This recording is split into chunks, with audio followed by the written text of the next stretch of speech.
can customers trust that when an item at Coles is being discounted, that it actually is a discount? The ACCC thinks those down promotions may have been fake discounts. So that's a legal matter now for the court, so I probably need to be quite brief in terms of what I say about that. Australian shoppers are hoping a review of the nation's supermarkets will deliver greater transparency and lower prices. Billion-dollar profits have sparked claims of price gouging by Coles and Woolies at a time when families and farmers can afford it the least. Farmers are providing produce at cheaper levels, but that isn't being passed on to consumers, and it's not good enough. This is all about bringing prices down, not reviewing what supermarkets are doing. We're not getting market price. You know, regardless of what the price they're paying, they're retailing at a lot higher than what they're paying. Where's all this profit come from? It comes from us farmers supporting the system. Here's what Coles and Woolworths don't want you to know. Australian sheep farmers went from getting $10 a kilo for their stock to $4. Their farm gate price collapsed by 60%, and the supermarket shelf price didn't change by a single cent. That gap, the difference between what the farmer gets and what you pay, is where Australia's missing $6 billion in grocery profits went. The National Farmers Federation said it on the record. The ACCC just confirmed it in a 437-page report. In this video, I'm going to show you exactly what farmers are actually being paid for the food in your trolley, and who's pocketing the difference. Let's get into it. Right, let's start at your trolley. And the average Australian household now spends $213, $64 a week on groceries, up from $191.66 the year before. That's $1,043 more in a single year. Queensland households are paying 22% more than the year before. Western Australia, 20%. But the headline numbers don't capture what's happening to the people growing the food. Ross Marcelino is a third-generation vegetable farmer in Toolamba, northern Victoria. In 2023, he was offered $1.60 to $1.80 per kilo for his zucchinis, a price below what it costs him to grow them. He ploughed 38 hectares of zucchini back into the ground, a $2 million crop, wasted. By January 2025, he made it official. He quit farming entirely. His exact words, "I wasn't going back to do that again this year." And while Marcelino was being offered $1.60 a kilo, the supermarkets were retailing those same zucchinis at nearly $7 a kilo. That's the gap. That's the story. One Australian on Reddit ran the numbers themselves. They tracked the same basket of items from 2019 to January 2025. Their exact words, the total cost of all items in 2019 was $273.46. The total in 2025 was $386.77. That's an increase of $130.30. The federal minimum wage has not changed during that period. Same trolley, 41% more expensive. Same wage. Melbourne couple Rob and Chandler feel like there's no getting ahead. $100 used to get you so many groceries, and now $100 barely gets you a bag full of groceries. The Daily Mail tracked specific products 1 year apart, January 2025 to January 2026. The Pink Lady, apples up 61% in 12 months, from $4.90 to $7 a kilo. Carrots up 47%. Beef mince up 23%. 500 grams, now $8. Tampons up nearly 40%.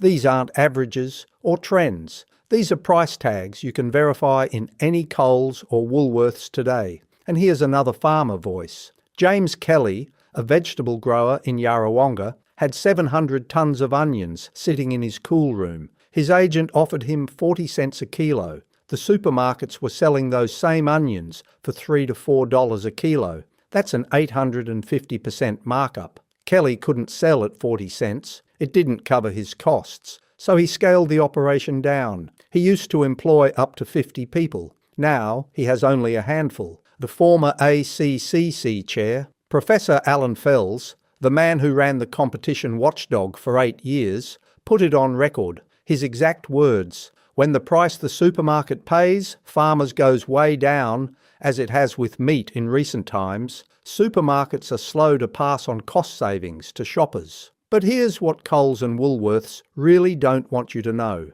The ACCC's own 437-page final report, released March 2025, concluded that Coles and Woolworths have what economists call monopsony power in fresh produce. That means they're not just dominant sellers to consumers. They're the dominant buyers from farmers. And when you're the only game in town to sell to, you set the price. The ACCC found some growers haven't received a price increase in 15 years. 15 years, while your grocery bill climbed 24%. And what's inside that report and inside the leaked emails between Coles and its suppliers is worse than you think. So how does this actually work? Let's start with the structure. Woolworths holds 38% of supermarket grocery sales in Australia. Coles holds 29%. Together, 67% of every grocery dollar. In the UK, 5 major chains compete for the same dollar.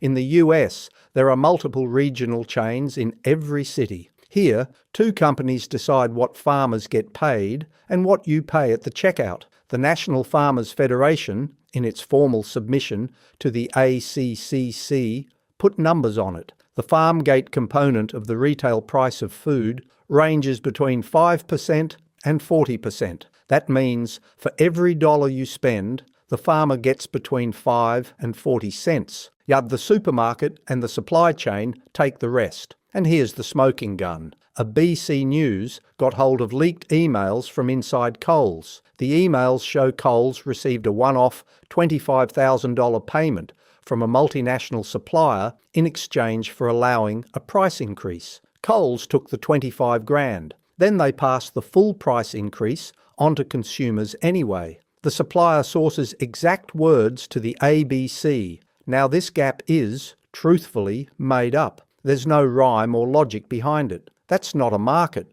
That's a shakedown. Australians are currently skipping meals, they're dumpster diving, and they're eating less healthy food because they can't afford your prices.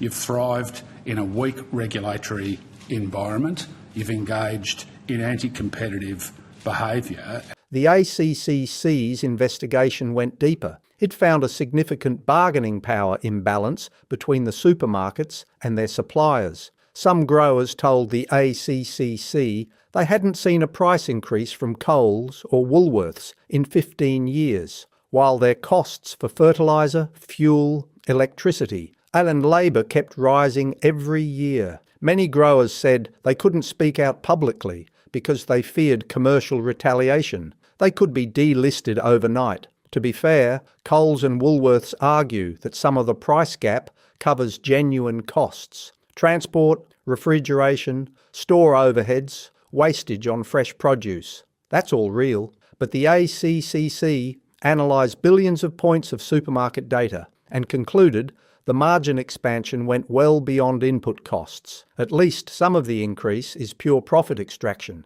Now back to Ross Marcelino, the zucchini farmer who walked away from a $2 million crop. After Woolworths put out an official statement defending its farm gate pricing, Marcelino was asked about it on Sky News. His exact words on camera: "That's a lot of hogwash. Totally a lot of hogwash. Regardless of what price they're paying, they're retailing at a lot higher than what they're paying." A farmer on national television calling the supermarket's official statement a lie, word for word. Can I just get your reaction to that response by Woolworths that we've just read out? They say that they pay farmers the market price for their produce. Has that been your experience? No, that's a lot of hogwash. Totally a lot of hogwash. Just a way of getting around.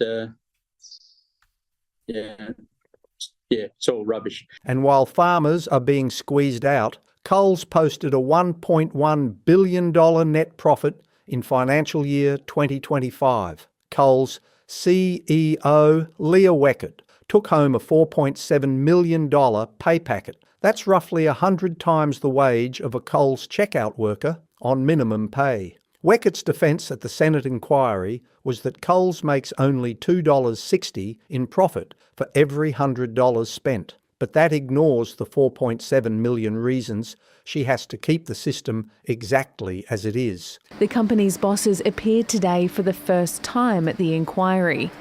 In the 2024 financial year, Coles made $2 billion in earnings before tax, a significant increase on the year before. And here's where it gets even worse. The ACCC, in figure 1.7 of its final report, it compared Australian supermarket profitability to the rest of the world. Walmart in the United States, Tesco in the UK, Carrefour in France, Sainsbury's, Kroger, Albertsons, Ahold Delhaize, Aldi globally. And the ACCC's conclusion, in its own words, is that Aldi Australia, Coles and Woolworths appear to be among the most profitable supermarket businesses globally. Not the most profitable in Australia, the most profitable on the planet. Let that sink in. Australian farmers haven't had a price increase in 15 years, but the supermarkets buying from them are out-earning every comparable retailer in the developed world. And it's not just Sydney or Melbourne.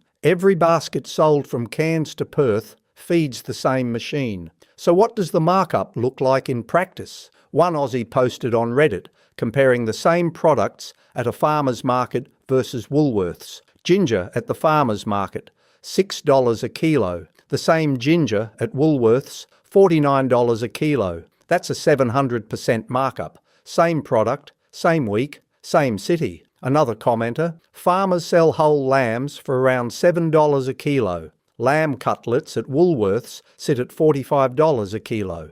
The processing margin is real, but not six-fold real. Choice, the government-funded consumer body, runs quarterly basket surveys. In the latest data, 14 identical items at Aldi cost $55.35. At Woolworths, $58.92. At Coles, $59.22. At IGA, $69.74. The Coles and Woolworths prices are within 30 cents of each other on a $60 basket.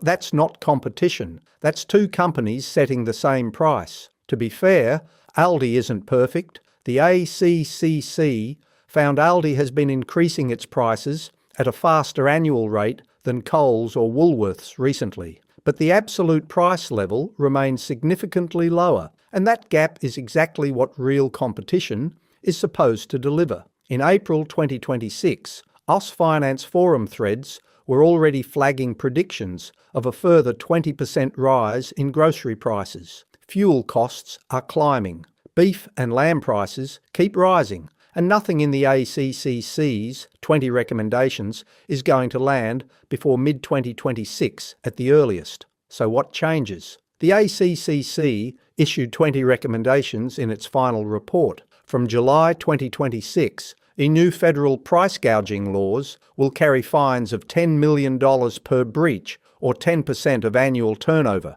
whichever is higher. The ACCC also got a $30 million funding boost, specifically to investigate supermarket pricing. There's a strengthened food and grocery code, with real penalties for how supermarkets treat suppliers. The federal court case against Coles for the down fake discount scheme opened in February 2026. The ACCC is alleging Coles deliberately spiked prices on 245 products before discounting them back to levels still higher than the original. Woolworths faces the same case for 266 products. Combined, it's the biggest consumer law case in Australian history. The optimistic take, fines of 10% of turnover, are real money. Did the realistic take, both Coles and Woolworths publicly opposed the price gouging ban. And on the day the ACCC released its damning final report,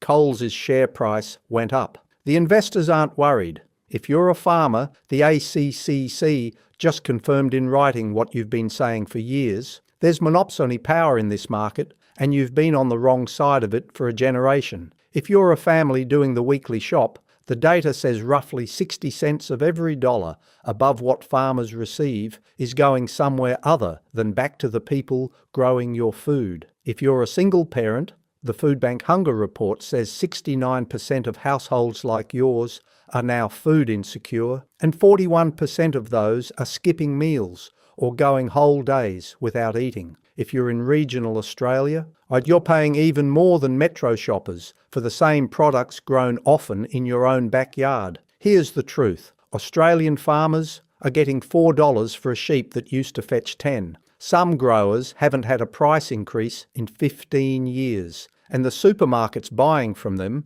are the most profitable on the planet. I'll be covering the Coles court case, the price gouging laws, and every farmer story as it breaks. Subscribe to the Mawson Report so you don't miss the next video. Thanks for watching. See you in the next one.